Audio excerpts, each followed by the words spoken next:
Joe Budden calls out his co-host and sets the tone for 2024. That's right, on episode 687 of the Joe Budden podcast, it looks like Joe Budden wanted to reset the deck for 2024.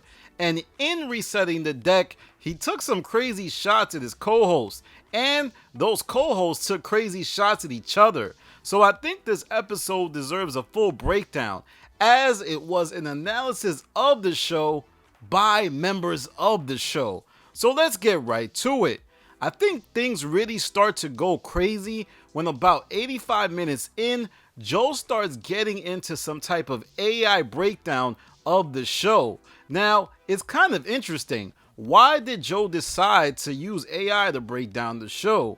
Was he trying to come up with evidence to use against the co-host in order to call out their weak spots? Or was he just being a curious fellow? Joe starts unloading on Flip a bit here, highlighting how the AI analysis he's done has found that he's on his phone a lot. And also says there's a lot of people on the show now, so people don't have to come to every episode. This is really interesting because it didn't really take AI to see that Flip be on his phone a lot. Specifically, you could look at the Umar Johnson interview, where Queen's Flip was on his phone a significant amount of time.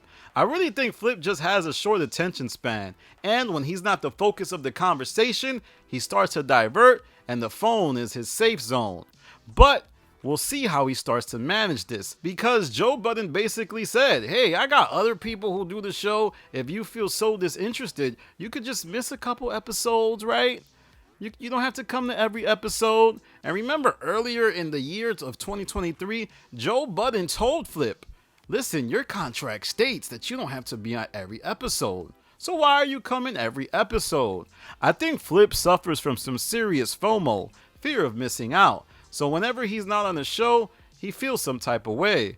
But we will see. I don't think Flip needs to be at every show. However, I don't know. If Ice is at every show, man, Flip better be there to save the show from being terrible.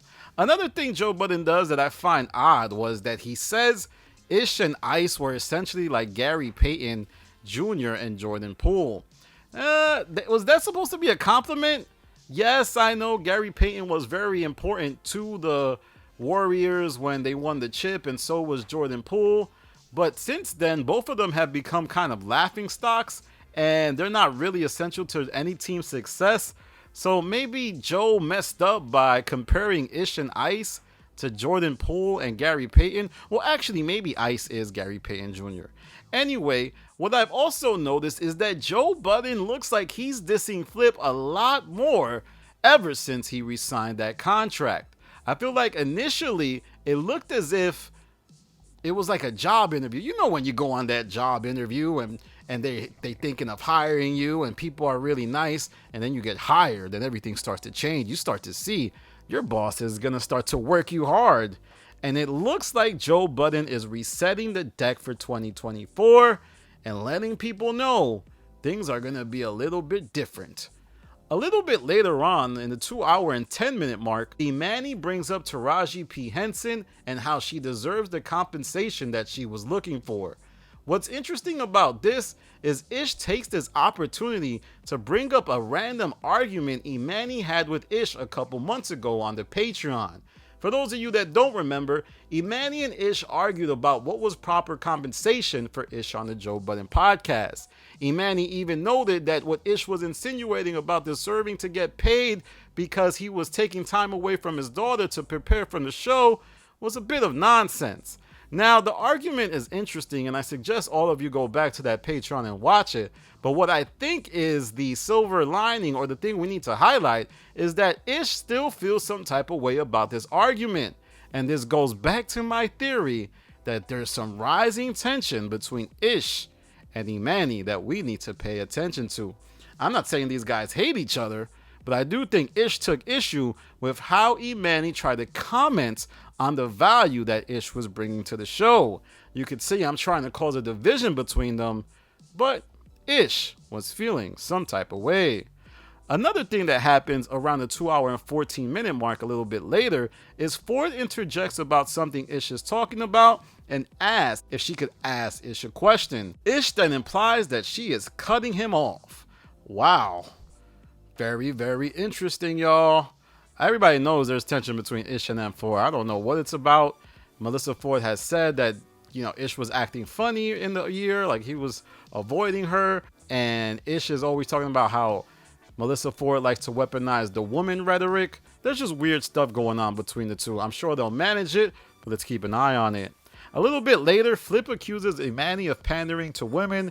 They get into an argument, but to me, that's really COE. After that, Joe Budden calls out how Ish was not wearing a suit and kind of highlights how, sometimes Ish doesn't commit to the show, as the show was all supposed to wear suits, but Ish ignored the group chat. Later on, they start getting into the worst takes people made on the podcast.